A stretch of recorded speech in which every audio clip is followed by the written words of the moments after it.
خب در این قسمت قراره با پنل لایه ها آشنا بشیم که بحث خیلی گسترده‌ای داره که ما اون رو به صورت مقدماتی توضیح میدیم و اگه در بین کار به اونا نیاز داشتیم بیشتر در مورد اونا توضیح خواهیم داد.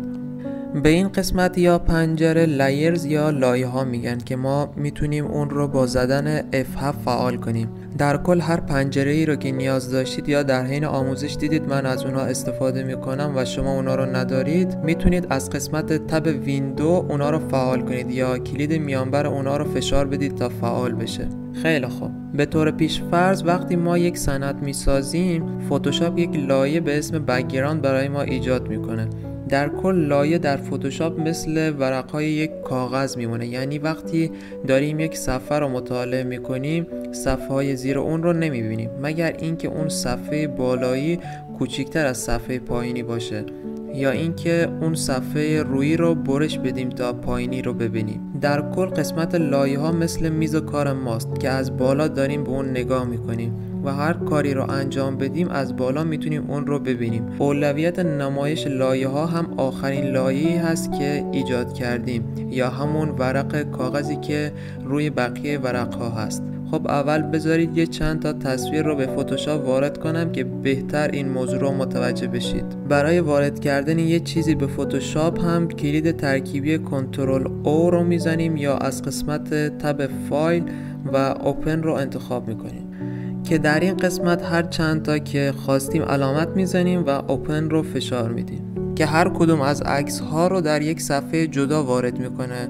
که با کلیک کردن روی سربرگ اونا میتونیم اونا رو ببینیم. و اگه بخوایم که اون رو به صفحه اولی که سند خودمون رو اونجا ساختیم که اسم اون در قسمت سربرگ اون مشخص وارد کنیم، فقط کافیه که قلف روی لایه بک‌گراند اون رو برداریم و با ابزار موو اون رو میگیریم و میکشیم روی سربرگ مورد نظرمون و وقتی وارد صفحه جدید شدیم میایم روی سند و کلید موس رو رها میکنیم. وقتی این کار رو میکنیم ممکن از لحاظ ظاهری هم اندازه سند ما نباشه. اگه بخوایم اندازه اون رو تغییر بدیم اول لایه اون رو انتخاب میکنیم که کنار هر لایه یک تصویر کوچک از اون لایه رو نشون میده یا اینکه از اسم لایه‌ای که برای اون انتخاب کردیم میتونیم اون رو پیدا کنیم. و اگه بخوایم اسم اون رو هم تغییر بدیم که اون رو در بین لایه ها گم نکنیم روی قسمت اسم لایه ها دوبار کلیک میکنیم و هر اسمی رو که لازم داشتیم وارد میکنیم و اینتر رو میزنیم. خب برای اینکه اندازه عکس رو تغییر بدیم کلیدهای ترکیبی کنترل تی رو میزنیم. میبینید که دور تا دور عکس یک سری نقاط و مسیر ظاهر شد که با بردن موس روی نقطه ها علامت موس تغییر میکنه و با کشیدن اون نقاط به بالا و پایین یا چپ و راست میتونیم اندازه اون رو تغییر بدیم. البته بهتره که از قسمت تنظیمات سفارشی شده این ابزار که در قسمت بالا قرار داره این کار رو انجام بدیم که از این قسمت هم میتونیم به صورت دستی عرض و ارتفاع اون رو وارد کنیم یا میتونیم به وسیله موس که هر وقت موس رو روی علامت W یا H میبریم آیکون اون تغییر میکنه و با کلیک کردن و درگ کردن موس میتونیم اندازه اون رو تغییر بدیم. البته قبلش مطمئن بشید که زنجیره بین عرض و ارتفاع فعال باشه چون فقط یک قسمت از اون تغییر میکنه و باعث دفرم شدن عکس میشه. پس همیشه سعی کنید این زنجیره رو فعال نگه دارید که با کلیک کردن روی این آیکون میتونید اون رو فعال یا غیر فعال کنید. وقتی بخوایم اون عکس رو دقیقاً وسط سند قرار بدیم با ابزار موو اون رو میگیریم و درگ میکنیم. میبینیم وقتی دقیقاً وسط سند میرسیم یک خط تراز صورتی یا بنفش برای ما ظاهر میشه که نشون میدن به صورت افقی و عمودی تراز شده و در وسط صفحه قرار داره. خب وقتی اندازه اون تنظیم شد یا از نوار بالا تیک رو میزنیم یا در کیبورد کلید اینتر رو میزنیم و دوباره به همین صورت یک تصویر دیگه هم از سربرگ کناری اون وارد سند خودمون میکنیم. خب برای ایجاد یک لایه جدید یک آیکون در قسمت پایین پنل لایه ها قرار داره به اسم Create a New Layer که با کلیک کردن روی اون میتونیم هر چند تا که خواستیم لایه ایجاد کنیم و این لایه ها رو با کشیدن به پایین یا بالا میتونیم جایگاه اونا رو تغییر بدیم. یعنی اگه در لایه بالا و اول قرار داره اون رو میکشیم و میاریم در لایه های زیرین قرار میدیم.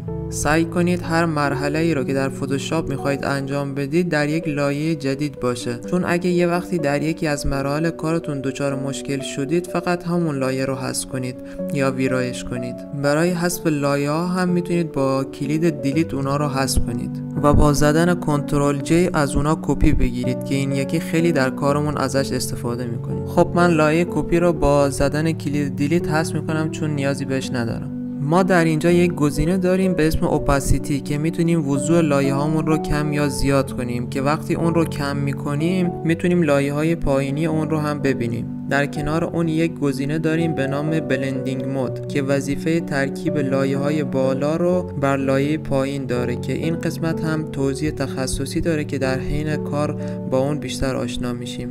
برای مثال اگه من بلند مود این لایه رو تغییر بدم میبینم که لایه بالایی با لایه پایینی داره ترکیب میشه و هر کدوم بر یک قسمت از رنگ لایه ها تاثیر میذاره. در قسمت پایین هم یک آیکون پوشه مانند وجود داره که به وسیله اون میتونیم لایه های خودمون رو درون یک پوشه قرار بدیم که اونا رو گم نکنیم یا اینکه فضای پنل لایه ها رو مرتب کنیم. و گزینه کناری هم ادجاستمنت هاست که وظیفه تنظیم نور و رنگ تصاویر رو بر عهده داره که بعدم اگه لازم شد از اونا استفاده میکنیم. و آیکون بعدی هم آیکون مست کردن هست که در پروژه ها اگه لازم شد اونا رو توضیح میدم.